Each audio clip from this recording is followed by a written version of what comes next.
नमस्कार साथियों। पूरी दुनिया में इस समय अशांति का माहौल है। जिस तरफ आप मिडिल ईस्ट की चर्चा कर रहे हैं, उसके साथ साथ हमारे पड़ोस में भी अब वॉर चल रही है। अफगानिस्तान पाकिस्तान ने आज एक नया मुकाम हासिल कर लिया है।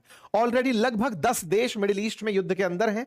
ईरान के जस्ट उत्तर में बैठा अफगानिस्तान पाकिस्तान के साथ अब झगड़ रहा है। अफगानिस्तान पाकिस्तान के बीच क्या झगड़ा है, यह हमने पहले भी बताया है, लेकिन इस वॉर को बस फुटेज नहीं मिल रही है क्योंकि मिडिल ईस्ट पर लोगों का ध्यान ज्यादा चल रहा है, क्योंकि बहुत से देशों के हित वहां पर रखे हुए हैं, बहुत से देश वहां पर हितों को टकरा कर बैठे हैं। ऐसे में जिस तरह से अमेरिका ईरान के साथ में पूरी तरह स्ट्रेटेजिकली इजराइल को लेकर उतरा हुआ है जंग के मैदान में, क्या पाकिस्तान को बचाने के लिए अफगानिस्तान के खिलाफ भी मोर्चा खोलेगा? क्योंकि ईरान को साथ साथ टारगेट करते करते अमेरिका क्या अफगानिस्तान में भी बम्बार्डमेंट की प्लानिंग करेगा? ये सारी जानकारी आज के सेशन में हम आपके साथ साझा करेंगे। ईरान के साथ जो हुआ वो आपके सामने सुर्खियां हैं, लेकिन पाकिस्तान अफगानिस्तान में पाकिस्तान को प्रेम में दिखाते हुए अफगानिस्तान के खिलाफ अमेरिका की क्या स्ट्रेटेजी हो सकती है, उसका भी चर्चा हो रहा है। ये जो उड़ता हुआ भी आपने देखा, ये एक ड्रोन था, लगी थी मिसाइल, अपने आप जाकर मरने वाला ड्रोन था। फिर से एक बार आप देखें, ये उड़ता हुआ ड्रोन दिख रहा है। ये ड्रोन असल में अफगानिस्तान ने चलाया है पाकिस्तान के नूर खान एयरबेस के ऊपर। यह नूर खान एयरबेस है जहां जाकर के इसने अपना मकसद पूरा किया है। यह नूर खान एयरबेस वही वाला है जो ऑपरेशन सिंदूर में भारत ने टारगेट किया था। यह वही वाला नूर खान एयरबेस है जहां पर अमेरिका के हित सबसे ज्यादा सुरक्षित बताए जाते हैं। कहा जाता है कि वहां पर अमेरिकियों ने कुछ गुप्त रूप से रखा हुआ है। शायद भारत का नूर खान एयरबेस ही टारगेट करना वो अमेरिका को पिंच करने वाली हरकत थी, जिसके बाद वो अमेरिका पाकिस्तान के साथ हो लिया कि चलो अब तुम्हारी इज्जत बचाएंगे। कारण सिंपल, क्योंकि भारत ने नूर खान टारगेट किया था। अफगानिस्तान ने भी जैसे ही नूर खान टारगेट किया, सवाल बना क्या भारत तो साथ नहीं दे रहा है अफगानिस्तान का कि सुनो यहां पर जाओ, तब जाकर के इनकी नस दबेगी। सारी बातों का आज के सेशन में विश्लेषण होगा। तालिबान ने मल्टीपल मिलिट्री बेसिस को टारगेट किया है पाकिस्तान में। पाकिस्तान की चिंताएं लगातार बढ़ रही हैं क्योंकि अब भारत पाकिस्तान के बीच समझौता कराने वाले डोनाल्ड ट्रंप नहीं है। क्योंकि जिस तरह से अफगानिस्तान के अंदर हालात हैं, पाकिस्तान ये जानता है कि अफगानिस्तान ने अमेरिका को 20 साल बाद बाहर निकालकर फेंका था। ऐसे में अब पाकिस्तान को बचाने कौन आएगा, ये बड़ा सवाल है। और ये बड़ा सवाल तब ज्यादा बड़ा हो जाता है जब पाकिस्तान के राष्ट्रपति का बयान आ जाए कि भारत सेकंड युद्ध की तैयारी कर रहा है और उस तैयारी में वो प्रॉक्सी के रूप में अफगानिस्तान को लेकर चल रहा है। हम चाहते हैं कि भारत नेगोशिएशन टेबल पर आकर बातचीत करे। इसका मतलब यह है कि पाकिस्तान दो फ्रंट पर वॉर नहीं झेल पाएगा। ये जो भी हाल है, अगर वाकई में भारत भी चाहता है तो लगे में लगा पाकिस्तान के साथ फैसला कर ही लिया जाए। चलिए, पाकिस्तान अफगानिस्तान के अंदर फिलहाल जो क्लैशेस चल रहे हैं उनकी थोड़ी ऐतिहासिक टाइमलाइन जान लेते हैं। अमेरिका 2021 में यहां से निकलता है। इन दोनों के बीच में एक पुराना 132 साल पुराना विवाद बाहर निकल आता है, जिसमें अफगानिस्तान कहता है कि जो डूरंड लाइन थी उसे हम नहीं मानेंगे, वो ब्रिटिश इंडिया और अफगानिस्तान के बीच की थी, हम नई सीमा रेखा मानेंगे। यहीं से इनके बीच में थोड़ी सी रिफ्ट होना शुरू होती है। 2024 में यह बहुत ज्यादा हाइट पर चली जाती है जब अफगानिस्तान के अंदर पाकिस्तान द्वारा स्ट्राइक कर दी जाती है। 16 से 19 मार्च के बीच में दोनों देशों के बीच में बॉर्डर के अराउंड थोड़े क्लैशेस रिपोर्ट होते हैं। 2024 के एंड तक पहुंचते पहुंचते ये बातें और ज्यादा एस्केलेट होने लगती हैं। 2025 में अक्टूबर से दिसंबर के बीच में कुछ ऐसी घटनाएं घटित होती हैं जिसके बाद इन दोनों का एक दूसरे के खिलाफ आक्रामक होना तेजी से नजर आता है।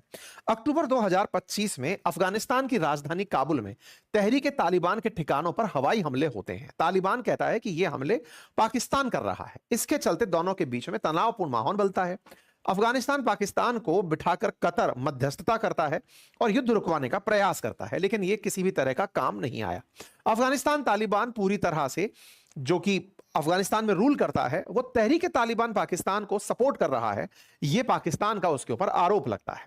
तालिबान ब्लेम करता है कि पाकिस्तान जो है वो पूरी तरह से काबुल में एक्सप्लोजन करवा रहा है, जो कि एक तरह से हमारी सॉवरेनिटी का वायलेशन है। पाकिस्तान अफगानिस्तान इस बात को लेकर एक दूसरे से तब 2025 के अंत में सामने आमने आ लेते हैं। जब बात 2026 में लैंड होती है तो 6 फरवरी को इस्लामाबाद में जुमे की नमाज के दौरान एक शिया मस्जिद के अंदर ब्लास्ट होता है और लगभग 31 लोगों के मारे जाने की खबर आती है। 16 फरवरी को भी पाकिस्तान के बाजौर में विस्फोटकों से भरी एक गाड़ी चौकी से टकराती है, जिसमें 11 सैनिकों के मरने की खबर आती है। यह खबर का ही रिटेलिएशन था जब पाकिस्तान अफगानिस्तान में एयर स्ट्राइक करने जाता है और उस एयर स्ट्राइक में वो अफगानिस्तान के सीमावर्ती इलाकों में हमले करता है। 22 फरवरी को यह हमले शुरू होते हैं, सीमावर्ती इलाकों में एयर स्ट्राइक होती है और पाकिस्तान में यह माहौल बनने लगता है कि यह भारत के कहने पर अफगानिस्तान हमारे देश में आतंकी हमले कर रहा है। खैर, पाकिस्तान ने लगभग 70 टेररिस्ट मार दिए, इस तरह की मीडिया रिपोर्ट फरवरी 22 को आना शुरू होती है। ये जो एयर स्ट्राइक थी, ये अफगानिस्तान के बॉर्डर एरियाज में थी। जब ये बॉर्डर एरियाज में एयर स्ट्राइक चल रही थी, अफगानिस्तान ने सीधे सीधे इसे अपनी संप्रभुता का उल्लंघन माना और ऐसे में पाकिस्तान पर रिटेलिएटरी एक्शन करना शुरू किया। पाकिस्तान पर अफगानिस्तान ने 26 फरवरी आते आते अपनी तरफ से स्ट्राइक करना शुरू कर दिया। अफगानिस्तान ने पाकिस्तान के खिलाफ तत्काल प्रभाव से जो रिएक्शन दिए, उसके साथ ओपन वॉर शुरू हो गई, क्योंकि पाकिस्तान के जो रक्षा मंत्री हैं, उनका बयान आया कि अब हम युद्ध में एंट्री कर चुके हैं। पहले वो मार रहा था, फिर वो मार रहा था, फिर वो मार रहा था, फिर वो मार रहा था, बोले नहीं, अब लगातार वॉर की स्थिति है। वॉर की स्थिति में पाकिस्तान अफगानिस्तान के भीतर काबुल, कंधार, काफी प्रमुख स्थानों को टारगेट बनाता है, एयर स्ट्राइक करता है। एयर स्ट्राइक की खबर जैसे ही बाहर आती है, तुरंत भारत पहुंच जाता है। भारत अफगानिस्तान से कहता है कि आपके साथ ये गलत हो रहा है, आपको यहीं नहीं रुकना चाहिए। अफगानिस्तान फिर आगे निकलता है और वो पाकिस्तान में एयर स्ट्राइक करने निकलता है, अपनी तरफ से ड्रोन के हमले करने निकलता है। उन्हीं के क्रोनोलॉजी में अफगानिस्तान की तरफ से पाकिस्तान के नूर खान एयरबेस को टारगेट किया गया। ये वही नूर खान एयरबेस है जो ऑपरेशन सिंदूर के दौरान सुर्खियों में आया था, जब भारत ने पाकिस्तान के अंदर कई एयरबेसेस को निशाना बनाया था। उनमें से नूर खान एयरबेस भी सुर्खियों में था। यह हमला अफगानिस्तान के बगराम एयरबेस से किया गया। बगराम एयरबेस पहले अमेरिकियों के पास था। यह एक विशालकाय एयरबेस है जो फिलहाल तालिबान के कब्जे में है। अमेरिकियों का मिडिल ईस्ट में सबसे बड़ा एयरबेस बगराम एयरबेस था, लेकिन जब अमेरिका यहां से निकला तो बगराम को खाली छोड़कर चला गया। वो तब से अब अफगानिस्तान यानी तालिबान के कब्जे में है और वो यहीं से ही हमला किया। कहां किया? नूर खान पर किया। नूर खान पाकिस्तान का वो एयरबेस है जहां पर संभावित है कि अमेरिका का कोई हित है। बलूचिस्तान के क्वेटा में 12वीं कोर का मुख्यालय है। खैबर पख्तूनवा के मोहम्मद क्षेत्र का एक सैन्य कैंप है। इन सभी क्षेत्रों को निशाना बनाया गया। अफगानिस्तान के इस बगराम से इस प्रकार के ड्रोन्स और मिसाइल उड़ा करके सेना के मुख्यालयों को निशाना बनाने के लिए चला दी गई। तस्वीरें बाहर निकल कर आती हैं। साफ साफ कहा जाता है कि हमने नूर खान एयरबेस रावलपिंडी हेडक्वार्टर जो क्वेटा में है, इसी तरह से ख्वाजाई कैंप जो है उसको खैबर पख्तूनवा में, इन सबको टारगेट किया। अफगानिस्तान ने ये सारी जानकारी पब्लिक को दी। बिल्कुल वही स्ट्रेटजी जो भारत ने पाकिस्तान के खिलाफ अपनाई थी, अफगानिस्तान ने भी एग्जैक्टली इनके एयरबेसेस को टारगेट किया। ये वही जगह है जिसके बारे में नूर खान एयरबेस पर कहा जाता है कई बार कि यहां पर यूएस का कंट्रोल है इनडायरेक्टली। लेकिन हां, कुल मिलाकर के यूएस की एम्बेसी के अंदर भी ये सब चीजें चल रही थी और हमने इसके बारे में पहले भी आपको 2025 में भी खबर दी थी। ये सारी बातें निकल कर आती हैं। पाकिस्तान का नूर खान एयरबेस अभी कुछ दिन पहले ही रिपेयर होकर निकला था, लेकिन अब जैसे ही यहां पर दोबारा हमले हुए हैं, भारत के इन्वॉल्वमेंट का पाकिस्तान ढिंढोरा और पीटना शुरू कर रहा है। तालिबान ने जो भी किया वो कुल मिलाकर के उधर से किया जो अमेरिका के कंट्रोल में होने वाला बगराम एयरबेस था। बगराम से निकल करके नूर खान तक का जो हमला है, ये पूरी तरह से पाकिस्तान के बहाने अमेरिका को संदेश देने की तैयारी है कि तुम बगराम चाहते थे, उससे हम हमला कर रहे हैं, तुम नूर खान में हो, हम उसे टारगेट कर रहे हैं। कुल मिलाकर पाकिस्तान को पिटवाना हो, अंतरराष्ट्रीय बेइज्जती करनी हो, अफगानिस्तान भरपूर कर रहा है।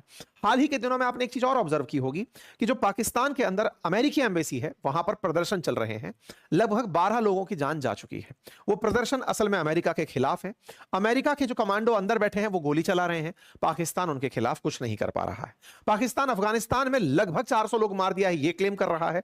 तालिबान कहता है कि हमारे 8 से लेकर 13 के बीच में कुछ लड़ाके मारे गए हैं। तुम्हारे पास कोई प्रमाण नहीं, लेकिन हमने तुम्हारा कितना नुकसान पहुंचाया उसके हमारे पास वीडियो फुटेज और प्रमाण है। अफगानिस्तान बकायदा ये सारी चीजें जारी कर रहा है। युद्ध के इस दौर में जहां पूरी दुनिया इस समय ईरान का और इजराइल का और मिडिल ईस्ट का इन्वॉल्वमेंट देख रही है, वहां पर अफगानिस्तान पाकिस्तान भी काफी सिग्निफिकेंट जंग में है, उसका भी ध्यान दिया जाना जरूरी है। भारत के बगल में जो संघर्ष इन दिनों हो रहा है उसमें पाकिस्तान का तो मानना यही है कि भारत का इन्वॉल्वमेंट है, इसी ने ही उकसाया है। यहां के रक्षा मंत्री इंटरनेशनल मीडिया को यही बयान दे रहे हैं कि यह अफगानिस्तान भारत के उकसावे पर ऐसा कर रहा है। इंडिया का प्रॉक्सी वार है जो अफगानिस्तान हमसे लड़ रहा है। कुल मिलाकर के पूरी तरह से ये पुरानी हरकतें जो भारत हमेशा कंडेम करता आया है कि नहीं हम ऐसा नहीं करते, हम खंडन करते हैं इन बातों का, भारत ने फिर से खंडन कर दिया। चलिए, लेकिन अब सवाल बड़ा दूसरा यह बनता है कि इस पूरे वॉर टाइम में पाकिस्तान चल क्या रहा है, मतलब पाकिस्तान के लिए मुसीबत कैसे खड़ी हुई है। पाकिस्तान के लिए मुसीबत केवल अफगानिस्तान से लड़ना नहीं हो रहा है, उसका अपने लोगों को बचाना भी एक मुसीबत बन रहा है, क्योंकि पाकिस्तान के अंदर जो अमेरिकी एम्बेसी है वहां से फायर हो रहा है और पाकिस्तान कुछ कह नहीं पा रहा है। राष्ट्रपति इनके परेशान होकर के खुद बयान दिए कि रीजनल सिक्योरिटी के लिए भारत से बातचीत जरूरी है। भारत फिर से दूसरे युद्ध की तैयारी कर रहा है। एक वीडियो बाहर निकल कर आता है और अगर भारत वाकई में कहता है कि क्षेत्र में शांति होनी चाहिए तो शांति के लिए वार्ता जरूरी है। आइए वार्ता करते हैं। इंटरेस्टिंग था कि जो पाकिस्तान ईरान के लिए खड़ा रहने की बातें करता था वो पाकिस्तान ना सऊदी के साथ खड़ा दिखा ना ईरान के साथ खड़ा दिखा। मजबूरन इसराइल के खिलाफ बोलने वाला पाकिस्तान भी आज इसराइल के खिलाफ भी कोई बयान देता नहीं दिखा।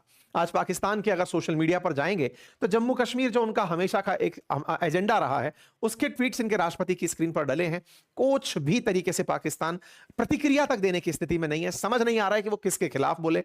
ना ईरान के खिलाफ बोल पा रहा है, ना सऊदी के साथ हमदर्दी दिखा पा रहा है, ना इसराइल के खिलाफ बयान दे पा रहा है। ये स्थितियां पाकिस्तान की अनिश्चितता को दर्शाती हैं। कुल मिलाकर के भारत में बैठे पाकिस्तान प्रेमियों को बताती हैं कि पाकिस्तान के ऊपर भरोसा करने से बेहतर है पहले खुद को और मजबूत बनाएं और भारत पर विश्वास दृढ़ करें। फिलहाल के लिए इतना ही, बाकी जो भी होगा आपको अपडेट के रूप में दे दिया जाएगा। आप इस विषय पर क्या सोचते हैं अपनी राय जरूर दें।